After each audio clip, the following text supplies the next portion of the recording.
All right, guys, welcome to another episode of the Fit Podcast. Before we start anything, make sure you guys please subscribe to the YouTube channel. Go check out the Instagram page, aka Fit Physio. A lot of exercises, videos. We post a lot of stuff on there. So I have a special guest tonight, Josh DeRosier. He is obviously the owner of Health Code Fitness Gym. And I actually met him through Yusuf, which a lot of the subscribers you guys don't remember. And me and Josh just kind of clicked. I asked him to come on the podcast. He's very well educated. And we're going to kind of chat it up tonight, have him kind of give a little bit of background information about himself, where he's at now, what he's doing now. And yeah, we're going to kind of chop it up tonight. So, Josh, how you doing, man? Good, good. Thank you for having me on. Yeah, of course, of course, of course. So let's start off with this. Kind of tell the audience a little bit about yourself, your upbringings, where you started at from, your journey to kind of get to where you're at now. Yeah, so upbringing's multi-sport athlete growing up. I've played competitively. I joke about just about everything except like tennis and some of the racket sports. Um, Went to school for computer science, kind of a curveball off of the fitness industry where I landed. Did graduate with a communications degree, so I say it's how I'm a good communicator with my clients. But it was in that process in college where I lost a best friend to a rare form of brain cancer, and it was through that process that I realized I wanted to be the helping hand for others improving their lives. Mhm. Uh, didn't want to go too far backwards in school, so I learned that you could do this certification based. So with a little chip on my shoulder, I'm rocking a solid like 16 or 17 certifications deep now. Been in the industry going on 12 years, and somewhere sitting in the ballpark range 16 to 17,000 in-person sessions serviced over that. So very high volume on the front end to get my feet wet. I worked at a big commercial gym, um, two very large commercial gyms, one elite, one of the more smaller or smaller tiered memberships where it's high volume. Mhm. And from there, I moved on to a neurological specialized facility where I was brought in to rehab things like Parkinson's, strokes, traumatic brain injuries, spinal cord injuries. Post that, I took the risk on myself and what you see in the background. Started my own company. Um, Dead on in the heat of COVID, actually. So probably a sketchy idea, but I took the bet that it was going to work out. And knock on wood, just celebrated our 3-year anniversary in April, and was able to already take an expansion and take a larger space. So that's a bit about me and where I've been. Nice, nice, nice. Now, you did mention, I'm curious, you mentioned that you worked at a smaller facility and then a more of a commercial gym. What were the two facilities, the differences? And then also kind of talk a little bit about, I'm sure the audience is pretty interested. Talk about the neuro rehab facility that you kind of worked in as well too, because that's high level training. That's not just basic, let's lose some weight training. That's very, very Yeah. hands-on approach. Yeah. So when I say smaller, I mean smaller tiered membership, like the $30 a month gym. So still large facility. It was an Export Fitness at the time, who's now currently bought out by LA Fitness. Um, I knew that was a stepping stone in my career to get the high volume training in. So it kind of sounds crazy. I averaged 195 sessions a month for about 3 years, which is working into the ground to really get my toes in the water. Actually, I guess you call that diving headfirst into the deep end. Problem solve, learn the skills around it. From there, I moved to a fitness formula clubs. So for our Midwest people, you probably know what that is. They're Lifetime's largest Midwest competitor. Very premier gym. It's pretty, I like to call it bougie. Yeah, like outdoor pool, bar area, the whole fancy 9 yards. And that's where I got into what I would consider more or less the elite level of training. Um, from there, I actually met somebody. Interestingly enough, we had crossed paths in high school, but we crossed paths at FFC again, reintroduced ourselves. He was a couple years younger than I was. He has a master's in clinical exercise physiology, specialization in clinical cardiac rehab. And he had approached me in the heat of COVID, like right when it first started, when I was out of a job, as most gyms closed because we weren't essential, about an opportunity to work at this neuro clinic. And they were looking for a set of eyes that they didn't have up there, the people not specialized in their skill sets. So they were looking for the strength coaches that kind of think outside the box compared to their normal rigid school settings. I Hmm. was blessed to learn a couple very interesting systems over the years. So quick shout out Square One Systems, motor control restoration, brain body organization, dealing with motor signaling to the brain and body. Wow. Demoed that on the owner up there, and he hired me on the spot. Um, yeah, and it was really cool. Some really powerful experiences. So up there, level of problem solving we don't get in the commercial gym. It's not my back hurts. It's what we call like hemiparetic. So half of the side of my body does not move, Hmm. or full paresis, lower body down paresis. So um, learning how to problem solve that when they tell you their goal is stand up out of a wheelchair, walk unassisted. The classic strength coach thinks, okay, like strengthen legs, leg press, Hmm. squat, lunge, etc. And then you look at them and they can't stand up. So it's how do you do this sitting in a chair? Like how do you regress the exercise down to a level that you can do? And it just took some real outside the box thinking. Got blessed in a weird way up there. I got thrown to the wolves on like day 3. I was supposed to do about a month of shadowing before I ever was hands on with a client. And they have an awesome title for their trainers up there. They call us neuro exercise specialists. Um, One had to call in sick, very last minute, and I got chucked a full workload on day 3, covered her entire schedule. And that's really where the rubber met the road, and I started to problem solve at a level I had not seen before. Yeah. Yeah. I feel like, and obviously for my experience and that type of field, with different clinicals that I've done for 20, 15, 10 weeks, um, it's really more of you got to just throw yourself into the fire because if you kind of are just trying to learn from somebody the entire time, like a clinical instructor, and kind of try to visually or verbally kind of get instructions of this is what you should be doing. It's completely different than when you're actually hands-on and you have that patient's weight in your hands and you're trying to, okay, if I'm trying to get them to ambulate, we gotta work on first, get that heel toe gait pattern, then we gotta lift up that knee to get the knee, a little bit of knee flexion, all the different things that go into basic walking that maybe as a regular personal trainer and fitness coach we don't ever have to worry about because all of our clients for the most part are healthy or somewhat healthy, but they're able to walk in a sense. Um, so that's really cool. Now, um, what was kind of the, I guess, light bulb moment of your like, you were like, I think it's about time to start my own business. Kind of what was that moment? And what were the next steps after that? Yeah, so unfortunately, just kind of part of the job up there, we work with people with very degenerative conditions. I had a 10-year plan when I started training that I would open my own company. I was about 7 years into that, so I'd been doing some level of background work on trying to formulate business plans, etc. Hmm. And where I'm going with the degenerative population up there was I trained a guy on Thursday at a 4 o'clock. Um, got a call from his wife at 6:30 that he had passed away. So Hmm. like literally within an hour and a half of when I had seen him, that kind of struck an emotional chord in me that I couldn't handle. Yeah. So called my buddy and he's like, hey, tried to prep you at some level. This is part of the job up here. And it was a place that I quickly realized I could not handle that mentally. It's not that I didn't have the skill set to be successful up there. I'd had some really powerful transformations. It was just mentally, I couldn't separate work from normal life, which was gets challenging. It weighs you down. So I knew I had to leave up there. Gave a 3 week notice, and they asked, what are you going to do after this? And I told them, not sure. Um,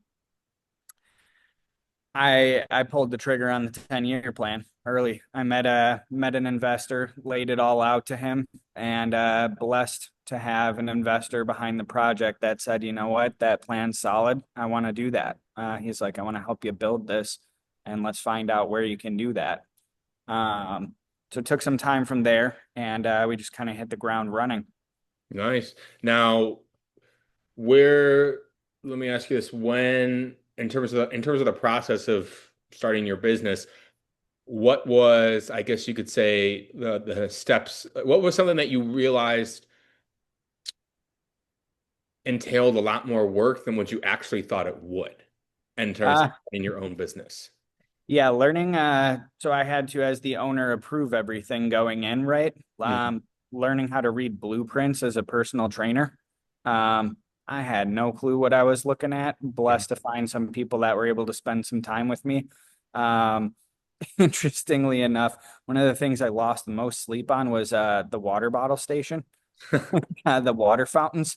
I never predicted myself going till 6 o'clock in the morning trying to source a water fountain. Mhm. Um, yeah, sourcing equipment challenging. And the thing that I did not take into account while I was opening the business, it was 2021 when I pulled that trigger, midst of all the shipping delays. It took over 36 weeks for my flooring to come in. That's a So I was just at mercy of some of the contractors, shipping times, that stuff. So we had originally predicted a 3-month build out on the farthest end. It actually took 11 and a half months to build out the facility. So that was a scary moment for a while because, what do you do in the interim when you don't have a place to train people? yeah. Um, yeah, so intense, a lot of learning curves. Yeah, a couple handful of mistakes in those learning curves in terms of build out things that I would have, had I known differently, would have done slightly differently, but Well, nothing go crazy. over a couple of those mistakes if you don't mind Um, telling the audience. these lights back here, not on dimmer switches. Um, Okay. I didn't know there's a difference in LEDs. One has 3 prongs, one has 5 prongs, one's dimmable, one's not. Um, and then when you talk about commercial properties, things are very expensive. So at the time after the lights were all wired and in, and I was like, hey, can we stick these on a dimmer? Yes, we can for $4,700, rewire the entire electrical in the gym for dimmer switches. Um, Dimming the gym is not that important for that price tag. So things like that. Yeah. Now let me ask you this. How many clients did you start out with? And Um, how many clients are you at now? yeah, so I opened the gym. The reason I picked the location I did, I had 3 what I would consider lifers, which is a blessing in this industry. So they've been with me for over 6 years. At the time that I pulled the trigger on this. So I opened with 3 lifers and that was it. Through servicing people amazingly well. I'm blessed to say I'm 98% booked. I can flex some hours here and there if I need to. Technically, you'd look at my schedule, say I'm fully booked. I'm operating between 38 and 45 sessions on a weekly basis. Busy. I service 16 clients for that. So some of them are heavy 3, 4 time a weekers. Yeah. Okay. Now, what do you feel like is, I'm sure the audience is hearing your story and they're kind of like, okay, so did you just want to go in to like fitness? I know you started out more in computer science, but what was kind of, I know your buddy passing away was kind of the key of like, I think I maybe want to help people. But what was kind of the background story more on that? Like, what were the steps that needed to be taken? Because we do have audience members who don't know what they want to do in college right now. You know, they're worried about having to, they're like, I'm doing this, but I think I might want to do this. What were the steps that you kind of feel like you don't need, not like you don't have to go in detail about going to your counselor and all that stuff, but what was kind of like the process for you? How was that switching, doing a career change? How was that process for you? Yeah. So, tough, not as tough as I thought it was coming out of a science nerd background. The human body is just a different science. I learned you could do it certification based. So I went to my manager at the time. I worked at a gym, just as a fitness floor supervisor, kind of glorified towel folder policy enforcer. And went to him, told him I thought I want to get into training. So he steered me toward what is considered in our industry one of the golden standards of your basic level CPTs, the NASM certification, so National Academy of Sports Medicine. Started studying for that certification test. Took me roughly 500 hours, what it takes most people to do in like when they're in an exercise field, 48 hours or less. You've gone through it in school. Um, Funny things like at the time, I mean, I had dabbled in working out a bit. I couldn't even have told you that a quadricep muscle was four muscles. Yeah. Like basic things like that. So there was a lot of a learning curve to the science behind it and a lot of outside research. But yeah, I just started with certifications. Yeah. Awesome. Now, how many, the follow-up question, how many certifications do you have? I want the audience to know because I know it's a big amount. Yeah, I think on my website there's something like 12 or 13 listed. I need to update that. I believe I'm holding 16 or 17. I actually need to recount that. I should know the exact number off of my head, but I kind of lost it somewhere.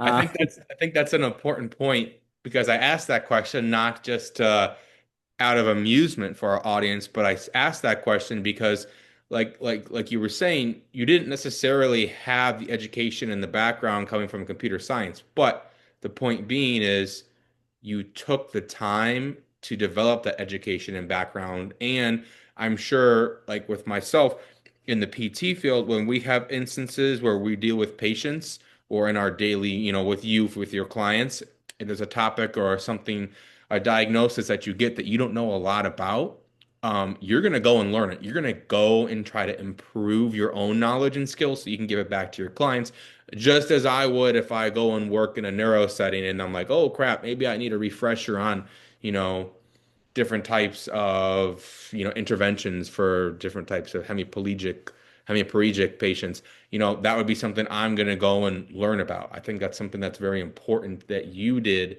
because it not only is beneficial for you and obviously your business and can bring more eyes to it and more clients, but it's beneficial for your clients, which at the end of the day is really what we're trying to do is just to help people reach their goals and what they want to get back to being able to do.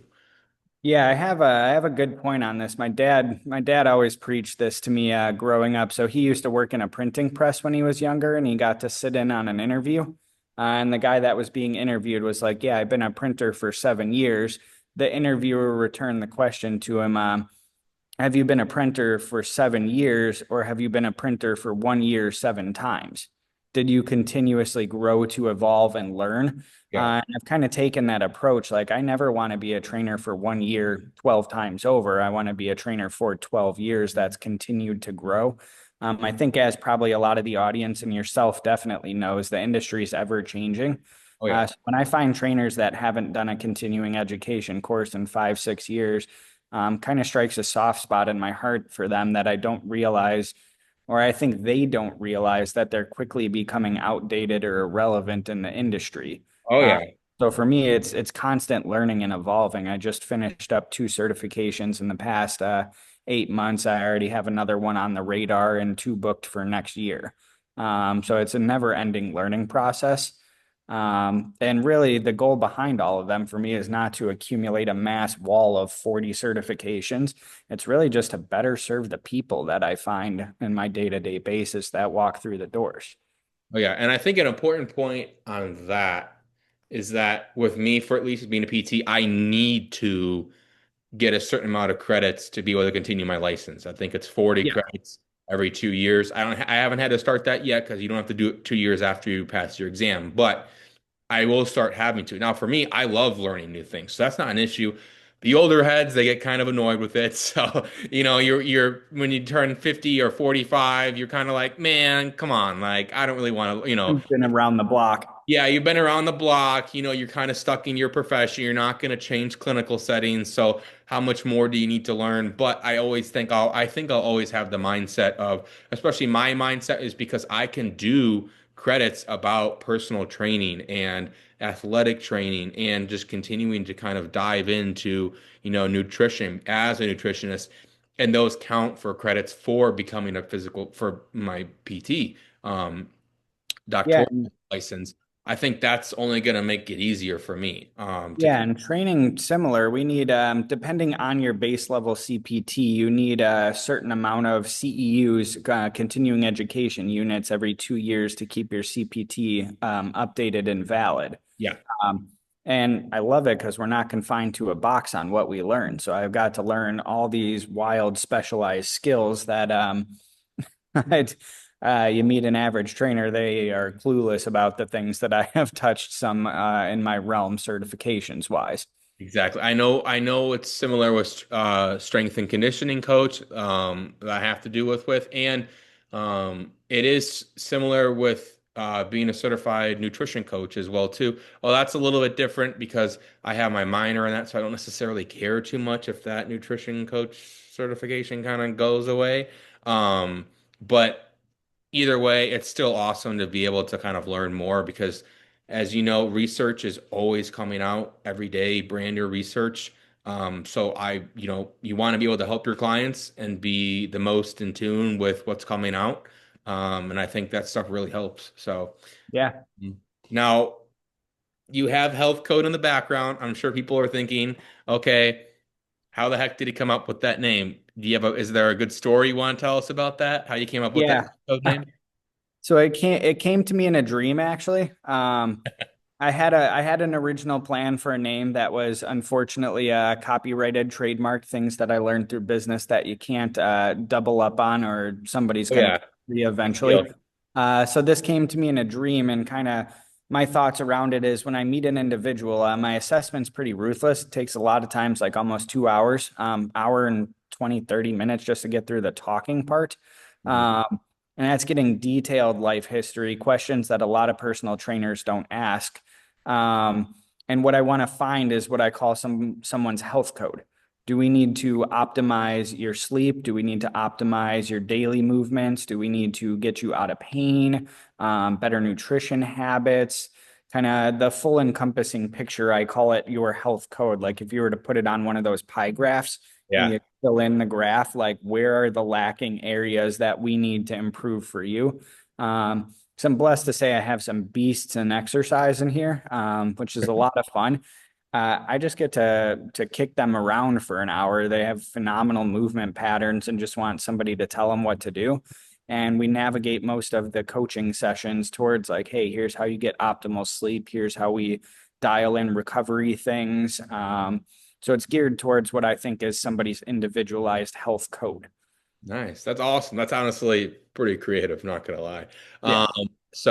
Well, that's awesome, man. Now, before we kind of wrap up tonight's episode, is there any kind of, I guess, is there a message that you want to give to people or audience members who are starting a business on like one thing that you wish you could have done that they should do before they do think about starting up their own business? Yeah, A, never stop learning. Just because you own a business doesn't mean you've ascended to the top. B, I mean, serve your people better. Whatever industry you're in, you're there to help somebody else. If you're opening a company, every customer needs to be treated kind of like a gold mine. And then my big takeaway, never discount the level of work that it's going to take to become successful. Because everybody looks at this space and they're like, dude, your life is sunshines and rainbows. They don't know that I've pulled loans so large, I'm buried till 2035 right now, currently. So we're rocking. You got to have the long-term vision of where it goes. It's not a very quick road to success. It takes thousands and thousands of hours behind the scenes to pull it off. Yeah, and it's usually the behind the scenes work that you don't ever get really much gratitude for, or Yeah, the hard work. People don't see those hours, and that's with any business owner, and any new company that starts up. No one sees the beginnings and the makings of all the, you know, late nights and stressful times and stressful moments. They just kind of see, like for your sake, they see the beautiful gem. That's all they see. So. yeah, Well, with that, we're going to wrap up tonight's episode. Now, we are doing a follow-up episode with Josh on some interesting topics that we kind of talked about. So make sure you guys tune in for that episode. As far as tonight's episode, we will be posting it probably this week or this weekend. That's kind of up to me. I got to get that done and edited. So, but before we go, please remember to subscribe to the YouTube channel, like, comment any topics you want me or Josh or any other guests who I've had on previously to talk about. And don't forget to subscribe. That helps us. And with that, I want to thank Josh for coming on, and he's going to be on again, guys. So with that, have a great night. Thanks, guys.